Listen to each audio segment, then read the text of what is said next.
Welcome back to the channel. This is XRP On Moon, and today, we're diving into something that sounds absolutely insane at first glance. A $1,000 XRP price target. Yeah, you heard that right. Not $10, not $100, but 4 digits. And before you click away thinking this is just another hype video, you need to understand something critical. This narrative didn't just appear out of nowhere. There are very specific developments, very calculated moves happening behind the scenes that are making people ask a serious question. Did they already set the stage for XRP to reach levels most investors still think are impossible? Let's slow this down for a second, because when you hear numbers like $1,000 XRP, your brain immediately jumps to market cap arguments, supply shock disbelief, and the classic, that's never going to happen. And honestly, that's exactly how the majority of retail investors are conditioned to react. But what if the entire framework you're using to evaluate XRP is outdated? What if you're applying old market logic to a system that's quietly transitioning into something completely different? Here's where things get interesting. XRP is not just another cryptocurrency competing for hype cycles or meme-driven pumps. It's designed for something much bigger, liquidity movement on a global scale. We're talking about cross-border payments, institutional settlements, and potentially becoming a bridge asset in a new financial system. And if that sounds like a stretch, then you haven't been paying close enough attention to how financial infrastructure is evolving right now. Think about this. The current global financial system moves trillions of dollars every single day, not millions, trillions, and it's slow, expensive, and outdated. Now imagine a digital asset that can settle transactions in seconds with near zero cost and can scale across borders without friction. That's the problem XRP was built to solve.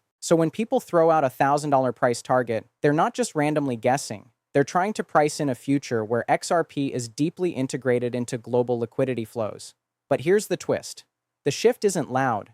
It's not happening with fireworks and headlines screaming XRP takes over the world. It's happening quietly, strategically, and in layers. Partnerships, regulatory clarity battles, infrastructure development. These are not things that create instant hype, but they are the exact ingredients needed for long-term explosive growth. And this is where most people get left behind, because retail investors are trained to chase momentum, not to recognize positioning. They wait for confirmation, for mainstream validation, for prices to already be high. And by then, the real opportunity is gone. The early stages, the accumulation phase, that's where the biggest gains are made. But it's also where doubt is the strongest. Now let's address the elephant in the room. For XRP to reach $1,000, it would require a fundamental shift in how value is stored and transferred globally. It's not just about crypto adoption, it's about institutional adoption at a level we haven't fully seen yet. Banks, governments, financial networks, they would need to rely on XRP as a liquidity bridge. And while that sounds like a massive leap, the groundwork for that scenario is quietly being built. Ask yourself this: why has XRP remained one of the most discussed digital assets despite years of legal battles, market suppression claims, and skepticism? Why hasn't it faded into irrelevance like thousands of other altcoins? Because there's something different here, something that continues to keep it in the conversation, even when the price action doesn't reflect the bigger narrative. And now we're starting to see signs, small signals that something is shifting, not in a way that screams moon tomorrow, but in a way that suggests alignment. Alignment between technology, regulation, and institutional interest. And when those three elements start moving in sync, that's when things can accelerate faster than most people are prepared for. So when someone says $1,000 XRP, don't just laugh it off. Instead, ask a better question. What would need to happen for that to become possible? Because once you start exploring that question, you begin to see a completely different picture, one that most of the market is still ignoring. And here's the part that should really get your attention. If the foundation is already being built right now, then the biggest opportunity isn't when XRP is already at $100. It's when it's still being doubted, still being overlooked, still being underestimated, because by the time everyone agrees, it's already too late. Now here's where things start to get even more serious, because if part 1 opened the door to the idea of $1,000 XRP, part 2 is where we begin connecting the dots that most people either don't see or choose to ignore. And it all comes down to one word: control. Not control in the sense of manipulation like most people think, but control of infrastructure, control of liquidity, control of how value actually moves across the world. Let's break this down in a way that actually makes sense. Right now, the global financial system relies heavily on legacy networks, systems that were built decades ago, long before blockchain technology even existed. These systems are not just outdated, they're inefficient at scale. Transactions take time, they require intermediaries, and most importantly, they lock up massive amounts of capital just to function. This is where XRP's real value proposition starts to come into focus. Because XRP isn't trying to replace money, it's trying to replace the friction in money movement. And that's a completely different game. When institutions move billions across borders, they don't care about hype, they care about speed, cost, and reliability. If XRP can provide instant settlement while freeing up trapped liquidity, then suddenly its value isn't based on speculation anymore. It's based on utility at scale. Now think about this. If even a small percentage of global transactions start flowing through XRP as a bridge asset, the demand for it doesn't just increase, it multiplies. Why? Because liquidity providers, banks, and financial institutions would need to hold XRP to facilitate those transactions. And not just a little bit, they would need deep pools of liquidity to handle volume. That's where the supply-demand equation starts to shift in a way most retail investors underestimate. And here's something that almost no one talks about properly: the difference between price and value under pressure. In traditional markets, assets are often priced based on speculation and sentiment. But in a liquidity-driven system, assets can be repriced based on necessity. If XRP becomes essential for moving large amounts of money efficiently, then its price could reflect that necessity, not just investor interest. This is exactly why some analysts, even if they sound extreme, start floating numbers like $1,000. Not because they expect it overnight, but because they're trying to calculate what happens when XRP is no longer just traded, but used at a global level. But let's go deeper, because this is where it gets uncomfortable for a lot of people. If XRP is positioned as a bridge asset, then it doesn't need every single person on the planet to buy it. It needs key players, the ones moving the biggest amounts of capital, to adopt it. And those players don't move based on social media trends. They move based on efficiency, regulation, and strategic advantage. So when you start seeing regulatory conversations shifting, when you see financial institutions exploring blockchain-based settlement systems, when you hear about interoperability between different networks, those are not random events. Those are pieces of a much larger puzzle slowly coming together. And here's the part that really flips the narrative. Most people are waiting for XRP's price to confirm its success. But in reality, the success might already be forming underneath the surface, long before the price reflects it. That's how these transitions usually happen. The infrastructure gets built first, the adoption follows quietly, and then almost suddenly, the price catches up in a way that feels explosive. But by then, the early positioning phase is over. Let's also address another major misconception. People often argue that XRP reaching $1,000 would require an impossible market cap. But that argument assumes the current market structure remains the same. What if it doesn't? What if the way we measure value in digital assets evolves alongside their utility? What if XRP isn't just sitting in wallets being traded, but actively circulating as part of a high-speed financial system? Because if that's the case, then traditional valuation models start to break down. And when models break down, new price discovery mechanisms take over. That's when things can move in ways that seem irrational, until you understand the new rules of the game. And make no mistake, this is a game of positioning. The institutions are not going to wait for retail investors to feel comfortable. They move ahead of the curve, not behind it. They accumulate when things are uncertain, when narratives are conflicting, when doubt is high, because that's where the asymmetry exists. So when you hear, "they did it," it might not mean what you think it means. It doesn't necessarily mean XRP has already hit $1,000. It could mean the groundwork has been laid, the system has been prepared, and the pieces are now in place for a shift that most people won't fully understand until it's already happening. And if that's true, then the real question isn't whether $1,000 XRP is possible. It's whether you'll recognize the transition while it's still unfolding, or only after it becomes obvious to everyone else. Something as extreme as $1,000 cannot be understood through surface-level thinking or the typical short-term mindset that dominates most of the crypto space, because this is not just about price speculation or hype cycles driven by retail enthusiasm, but rather about a potential structural transformation in how global finance operates. And once you begin to look at it through that lens, the conversation shifts from, "Is this realistic?" to, "What kind of world would make this inevitable?" which is a far more powerful and, at the same time, unsettling question for those who have been conditioned to think within the boundaries of the current system.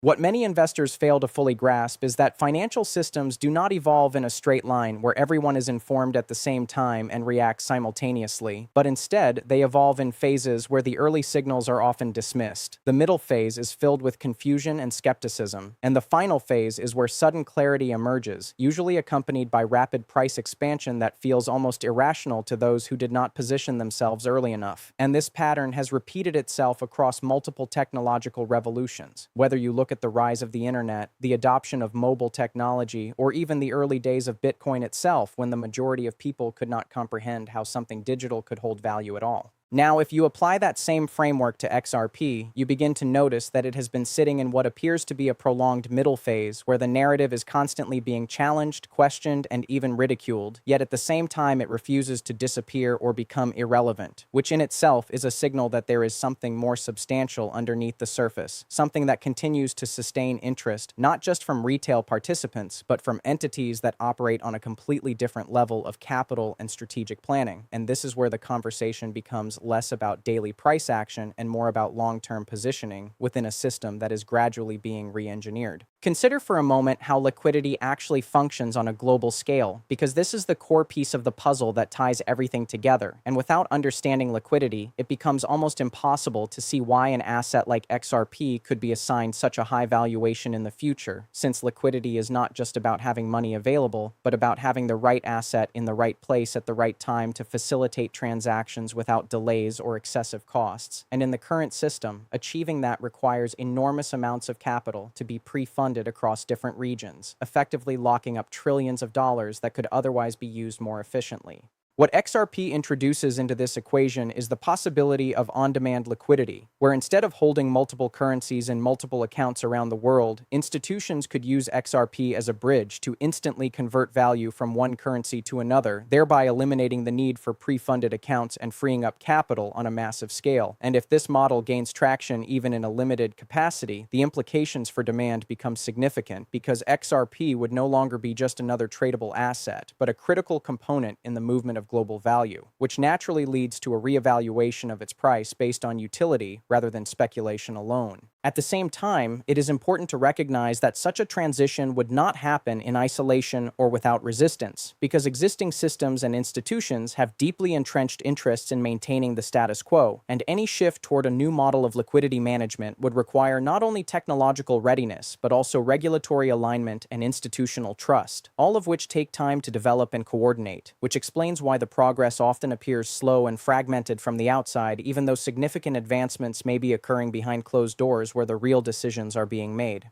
Another layer to this discussion involves the psychological aspect of markets, particularly how narratives are formed and how they influence investor behavior, because the idea of a $1,000 XRP is not just a technical or economic proposition, but also a psychological barrier that most people instinctively reject due to its sheer magnitude. And this rejection serves a purpose in the broader cycle of market behavior, as it creates a disconnect between perceived reality and potential future outcomes, allowing those who are willing to explore unconventional scenarios to position themselves ahead of the curve while the majority remains anchored to familiar assumptions. Furthermore, when you examine the role of scarcity in this context, the conversation becomes even more nuanced because while XRP has a fixed supply, the effective circulating supply available for liquidity purposes could become constrained if large portions are held by institutions or locked into operational use cases, which would amplify price movements as demand increases, especially in a scenario where transaction volumes grow and require consistent access to XRP as a bridge asset, thereby creating a feedback loop where increased usage drives higher demand, which in turn influences price in a way that traditional supply-demand models may struggle to fully capture. All of these factors combined begin to paint a picture that is far more complex than the simplistic arguments often seen in online discussions, where the focus is usually limited to current market cap comparisons or historical price ranges, without accounting for the possibility that the underlying system itself could be undergoing a transformation that redefines how value is measured and transferred. And it is within this context that the idea of a $1,000 XRP starts to shift from being dismissed outright to being considered as a long-term outcome that, while still uncertain, cannot be entirely ruled out if the right conditions are met. Ultimately, what we are witnessing may not be a straightforward path to a specific price target, but rather the early stages of a broader transition that has the potential to reshape financial infrastructure in ways that are difficult to fully comprehend in the present moment. And for those who are paying close attention, the real opportunity lies not in predicting exact numbers, but in understanding the direction of change and positioning accordingly before that change becomes obvious to the rest of the world. As we continue unfolding this narrative, it becomes increasingly important to understand understand that what we are potentially witnessing is not just the rise of a digital asset, but the quiet restructuring of financial power dynamics at a global level, where the tools and systems that once defined how money moves are gradually being replaced by more efficient, programmable, and scalable alternatives. And within this transformation, XRP appears to be positioned not as a competitor in a crowded crypto market, but as a specialized instrument designed to solve a problem that has existed for decades within the traditional banking infrastructure. When you begin to look at the situation from this perspective, the conversation around $1,000 XRP starts to shift even further away from speculative hype and more towards strategic necessity. Because if global institutions begin to rely on a digital bridge asset to facilitate liquidity across borders, then the value of that asset is no longer determined solely by retail trading activity or market sentiment, but by the volume and frequency of transactions flowing through it, which introduces an entirely different dynamic where price becomes a reflection of utility under pressure rather than just investor perception. This is where the concept of liquidity corridors becomes extremely important, because in a world where XRP is actively used to bridge currencies between different regions, there would need to be deep and reliable liquidity pools to ensure seamless transactions, and those pools cannot function efficiently if the asset itself is undervalued, since low price levels would require significantly higher quantities of XRP to handle large transfers, thereby increasing friction rather than reducing it, which directly contradicts the purpose of using a bridge asset in the first place. And this leads to a critical realization that higher price levels could actually enhance efficiency by allowing large amounts of value to be transferred with smaller quantities of the asset.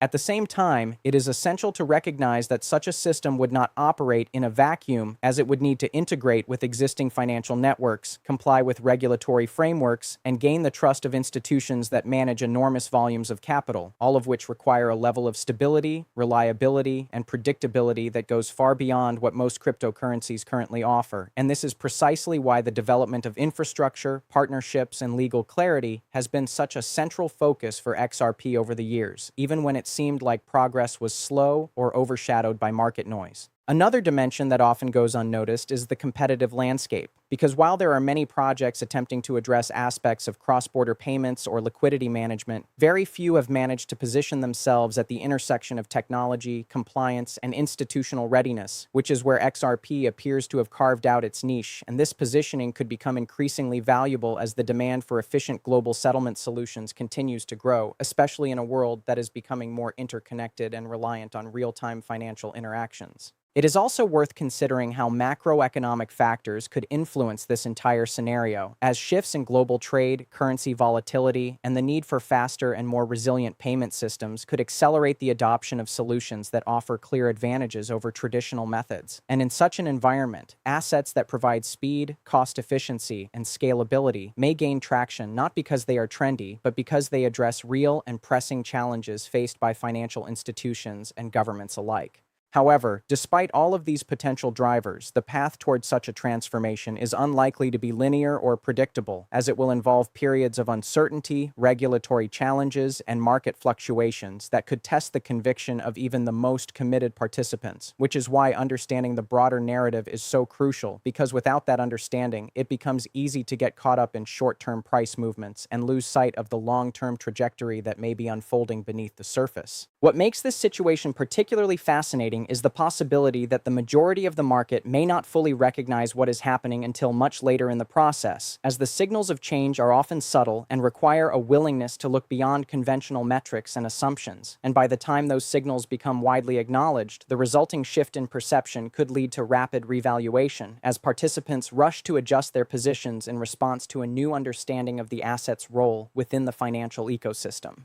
The phrase "they did it" begins to take on a different meaning, as it may not refer to a single event or announcement, but rather to the culmination of years of development, negotiation, and strategic positioning that have quietly laid the foundation for a new model of value transfer, one that has the potential to operate at a scale far beyond what most people currently soar. And if that foundation is indeed as strong as some believe, then the eventual outcome could be a market environment where price levels that once seemed impossible start to be viewed as a natural consequence of utility and demand.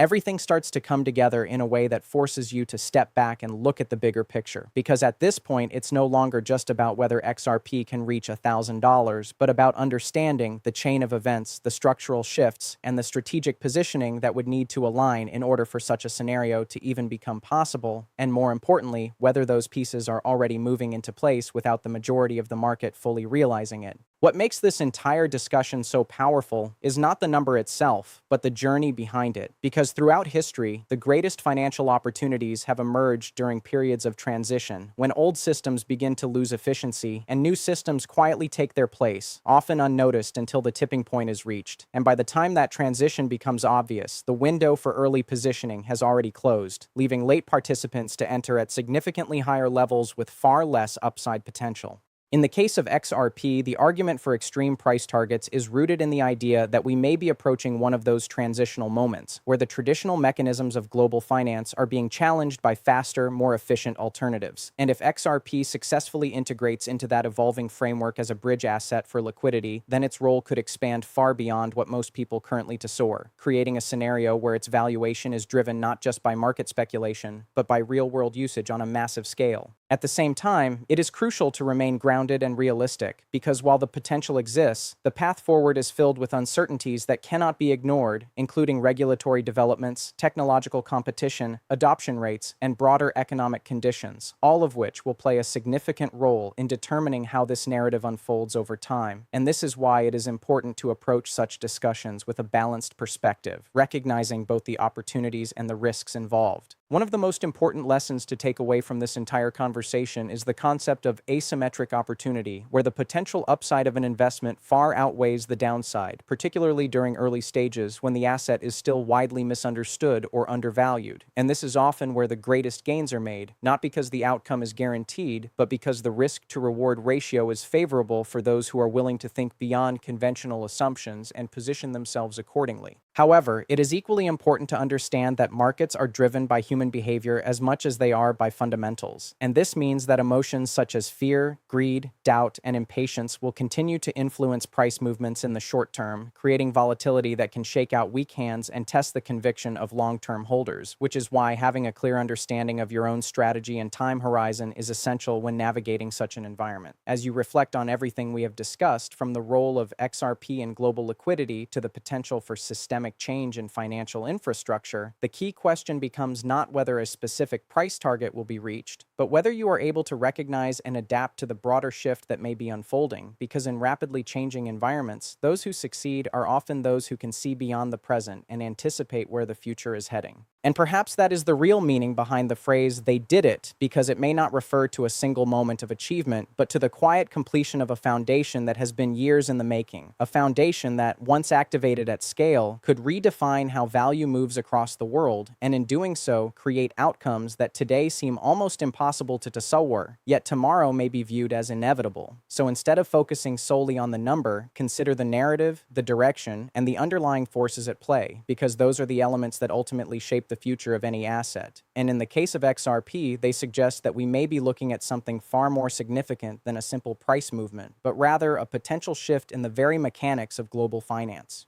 And with that being said, it is important to end this discussion with a clear reminder that this content is for informational and educational purposes only and should not be considered financial advice, as the cryptocurrency market is highly volatile and unpredictable, and any investment decisions you make should be based on your own research, risk tolerance, and financial situation, ideally in consultation with a qualified financial advisor. Because while the possibilities we have explored are compelling, they are not guarantees, and responsible decision-making should always come first when navigating any investment opportunity.